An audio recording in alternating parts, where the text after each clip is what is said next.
Hey, friends, you're listening to episode 355 of Better Than Before Breast Cancer. I'm your host, Laura Lummer, and today is our Tuesday Terrain Talk. A story comes to mind right off the bat. The other day, I posted something on Facebook. I went to a spin class, I had a great class.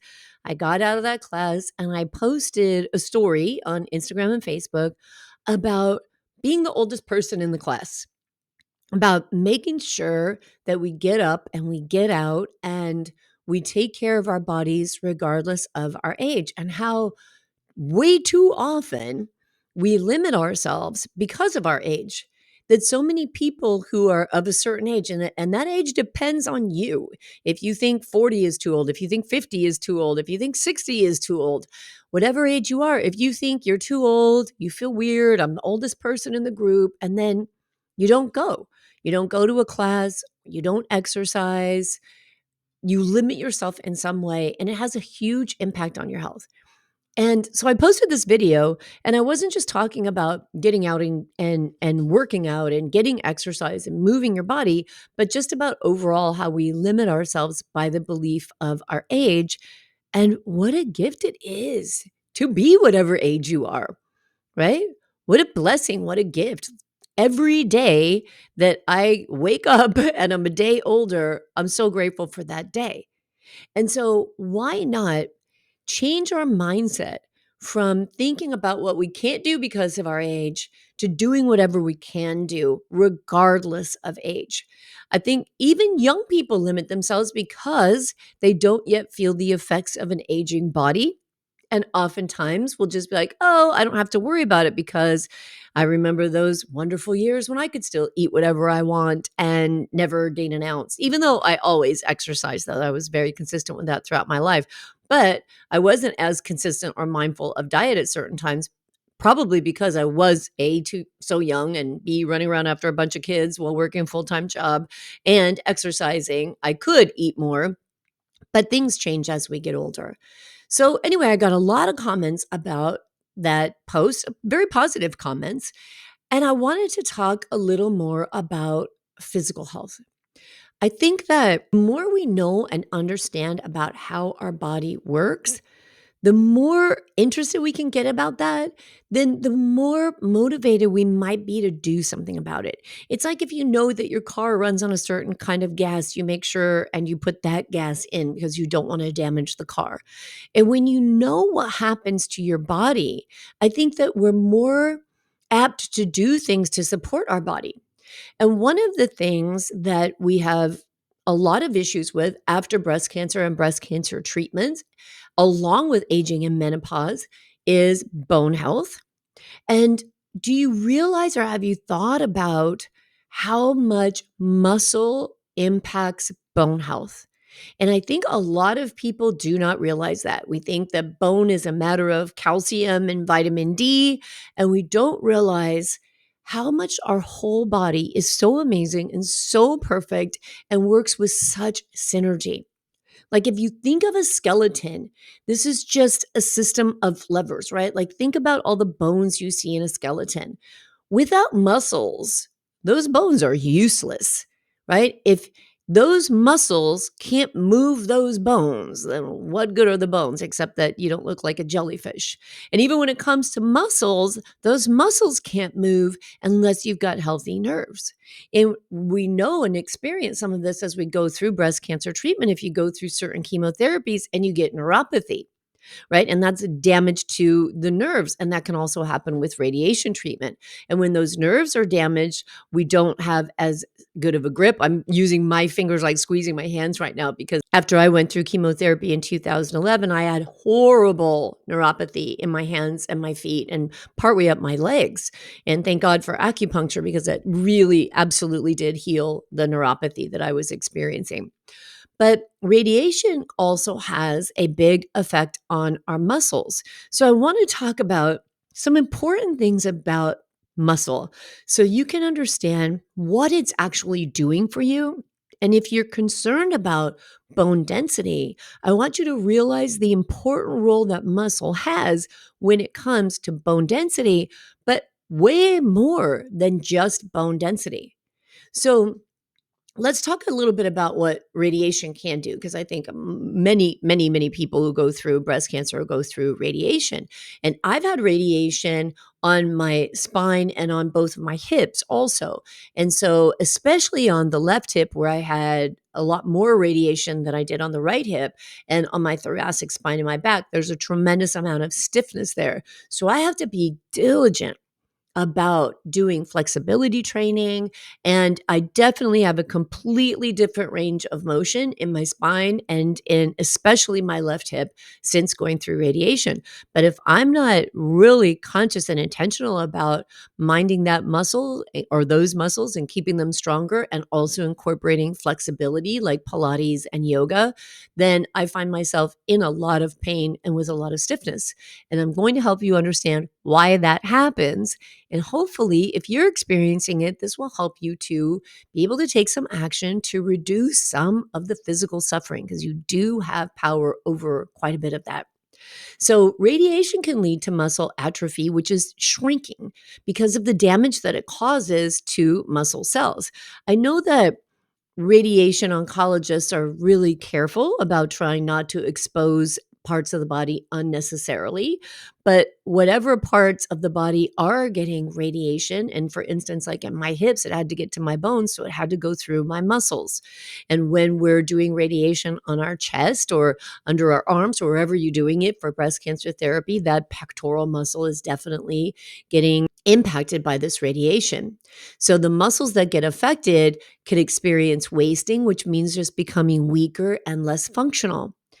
It can also form scar tissue, radiation, and of course, surgery, right? I definitely have scar tissue from my upper body surgeries. And then that can make muscles feel really stiff and less flexible.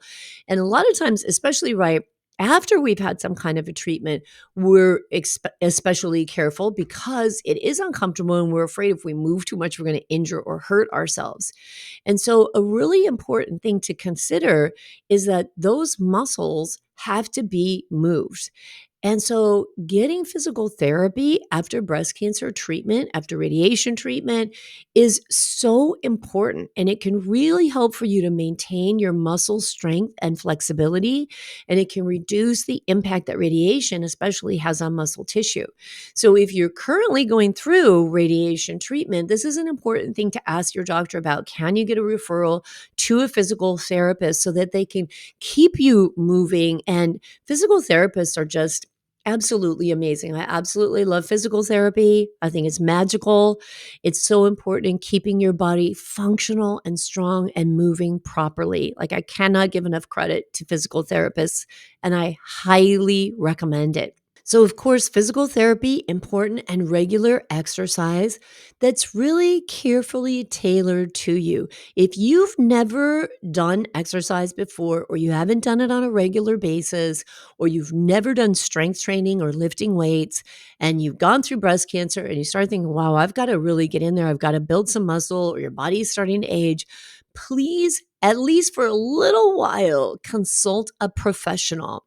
I'll put a link in the show notes for this episode to the Cancer Exercise Institute, because they've got a list of personal trainers who are specifically trained to understand what people go through in cancer treatment and support them in understanding how to tailor an exercise program to help them and not injure them. And that is important. Now, if you're a pro and you know how to exercise and you feel confident, you feel good about it, and you know how to take it slow and train yourself and not jump in too hard and injure yourself, go for it. But if you're not sure or you feel uncomfortable and you want to start exercising, highly recommend getting a personal trainer, at least until they can show you the proper way to do the exercises that are recommended, and one that understands the cancer population. Okay, super important. Now, nutrition. Obviously, nutrition and adequate protein intake is going to support muscle repair and maintenance. And in a minute, I'm going to tell you why that's important and what that has to do with your bone health. So let's jump right into that. When muscles work, they contract. right? So you have eccentric. If you're watching this on YouTube, you'll see me moving. If you're listening to this on the podcast, I'm extending my arm. That's eccentric. And we have concentric when we do a bicep curl, right? Pick up a weight and we curl it and we contract that muscle. And so when muscles contract, they put what's called mechanical force on your bones. It takes energy, right? If you're lifting something heavy or you're slowly lowering something heavy, you feel the strain. And that strain is actually very positive. That's a mechanical force. And what happens is it stimulates your bone cells, particularly bone cells called osteoblasts. And those are cells that are responsible for bone formation. So when we engage in regular physical activity, especially weight bearing and resistance exercises, we increase the mechanical load on our muscle, which increases the mechanical load on our bones. Now, this mechanical load, this force is transferred from the muscle to the bone through a connective tissue called a tendon, right? Tendons connect muscle to bone, ligaments connect bone to bone. So when we talk about tendons, we got to think about tendons because they're very important. As people age, or if we have a sedentary life, as we age, like we wake up with bed injuries, right? We wake up and we're like, oh my God, I hurt myself. What would you do? I was sleeping because I turned the wrong way in bed. But with a sedentary life and aging, and if you combine the two or you have one or the other going on, your tendons can really be affected by this. So, what happens with age is that the production of collagen in our body decreases. And that leads to change in the structure and the strength of tendons, of the tissue that's connecting your bone to your muscle. So, that collagen intake is very important, and proper nutrition, especially as we age, to make sure we're eating enough protein, super important here. So, when these tendons age, they tend to become less elastic and more prone to stiffness, which is going to make you more prone to injury. So, if we think about this tissue, the tissue itself needs to be moved, right? So as we work on strengthening muscles and we're extending and contracting our muscles, then we're also putting tension on those tendons and we're extending and contracting.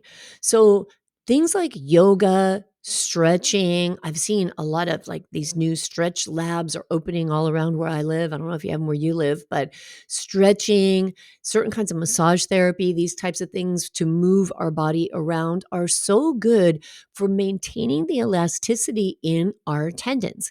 Because with age, dehydration, which I'll touch on in a second, and sedentary lifestyle, if those tendons aren't constantly expanding and contracting, if we're not maintaining that elasticity in them, then they get tight. And that's when we can really get hurt. And one of those things that lends to the increased stiffness is decreased hydration. So we know that a lot of things that happen to us as we age can be attributed to deep cellular dehydration. Like our body is so full of water. We have so much water in our body. We have intercellular water, we have extracellular water. And that extracellular matrix, the fluid that is around our cells, every cell, a muscle cell, all of our cells in our body, and those become dried out and dehydrated, that's going to lend to more stiffness in those tendons. So, hydration is super important. And especially if we're exercising a lot, it's important. So, as these tendons start to degenerate and become stiff, you get an increased risk of tears.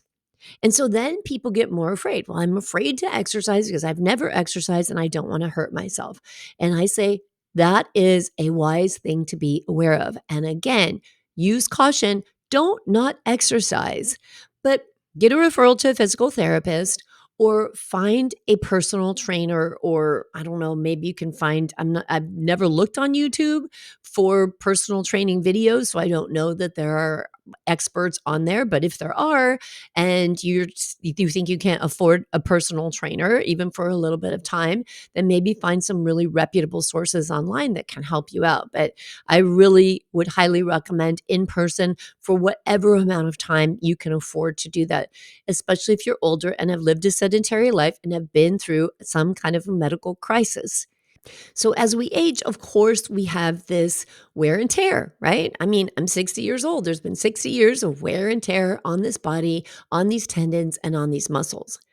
But disuse, a sedentary life, can have some of the same effects that aging, right? A sedentary life will also contribute to atrophy of your tendons, the shrinking of the tendons, because we're not using them regularly. And when we go through cancer treatment, if we're feeling really sick, again, we have long periods of sedentary times. Maybe we didn't have as much before that, but we're really tired. And so we're resting.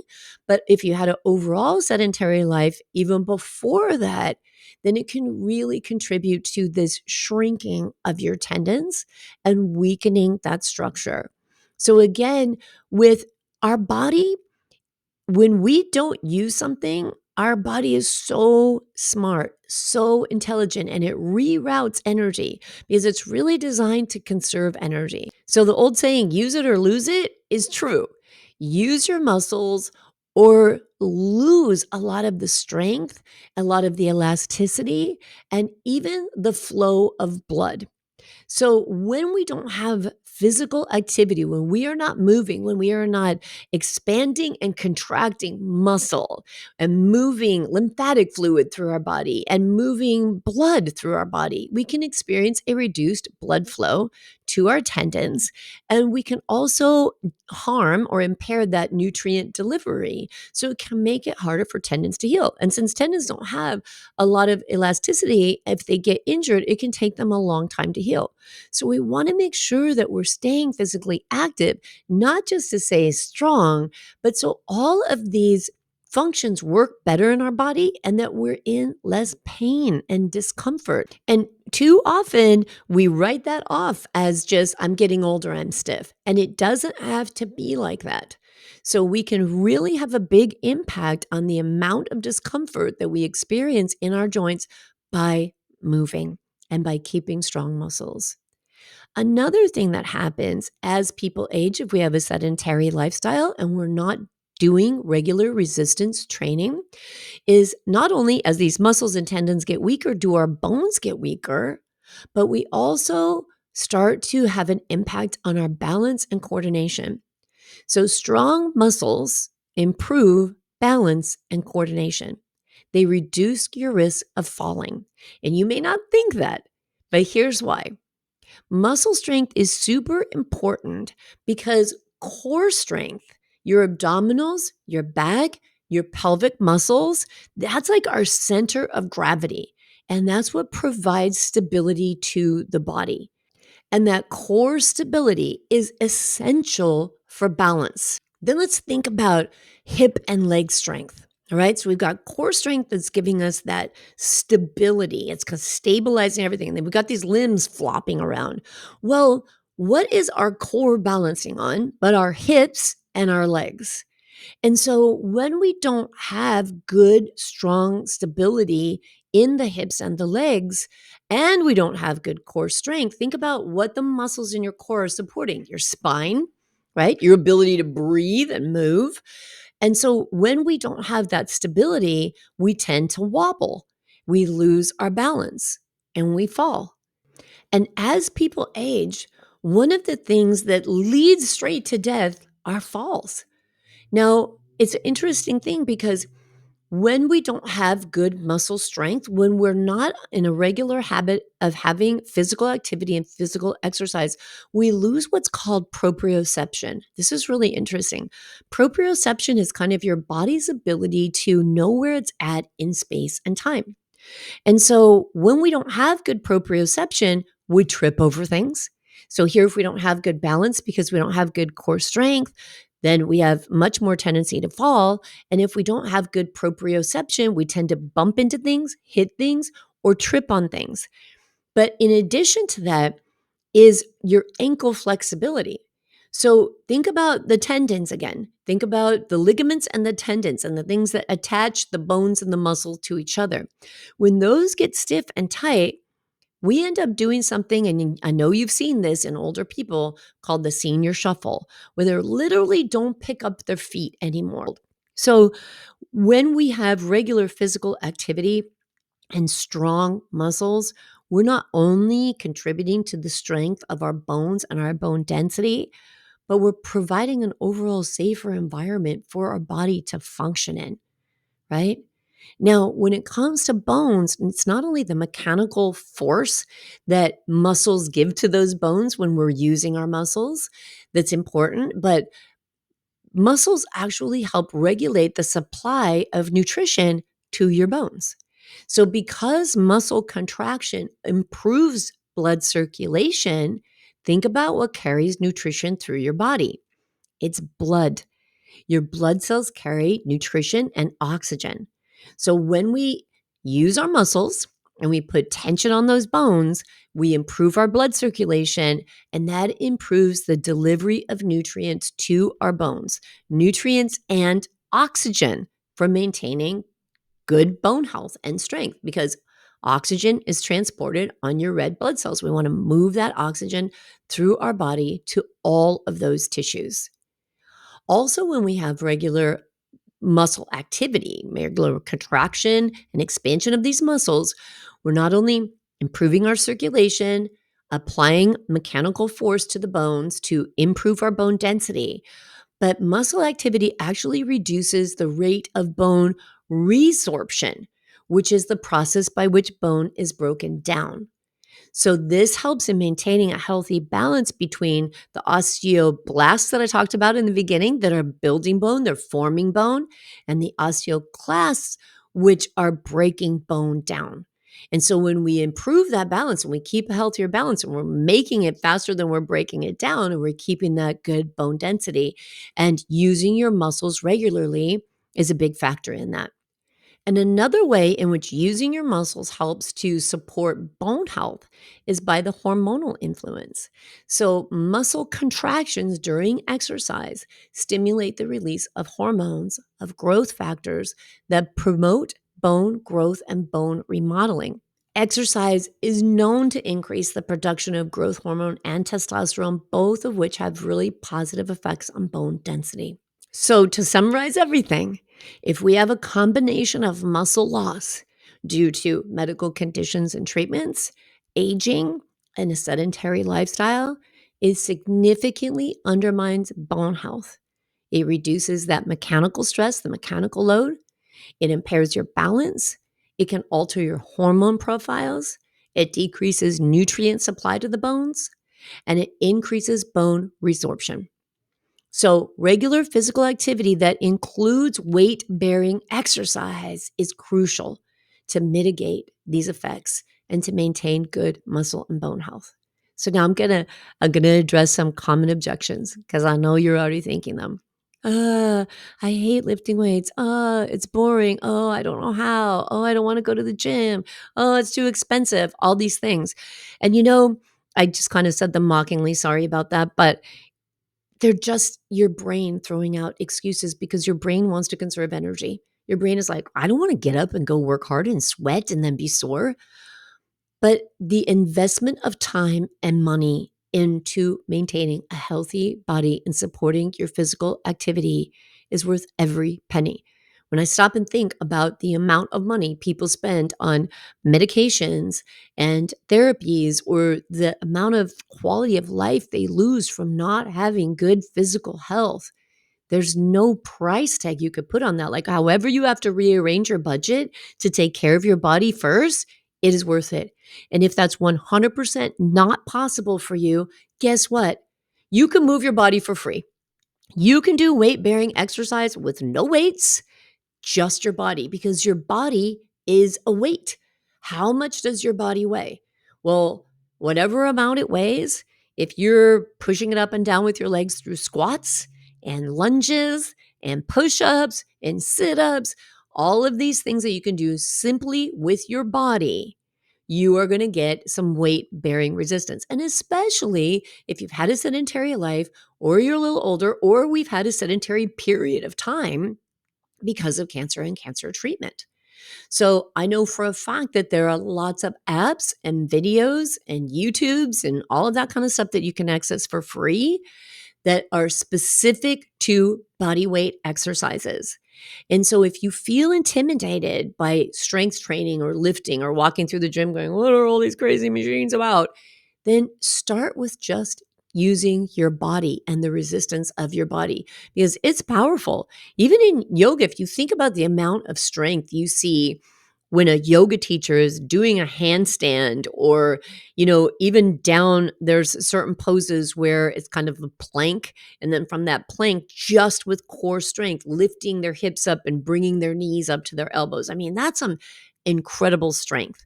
And that's just done with body weight. So you can develop a lot of muscle using the weight of your body. Okay. I think it's an important thing to know. Are you a person who will exercise at home? Because if you're not, then don't go out and buy weight equipment for home. Like, be honest with yourself. If it's true that I will not exercise at home because I will get distracted, I'll think about the laundry, I'll think about my favorite show that's on, whatever's going to, or there's kids in the house, whatever it is that's going to distract you. And you know for sure if it's at home, it's not going to happen. Then be honest with yourself and know that you got to get a workout buddy to get you outside, or you've got to join a gym. You've got to figure out a way to get out of the house. Now, when my kids were younger, I couldn't go to the gym, and I really love going to the gym.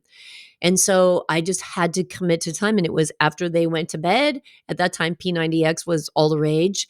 And I would do P90X, or there was, I think, insanity workouts. There was all kinds of different workouts that I could do.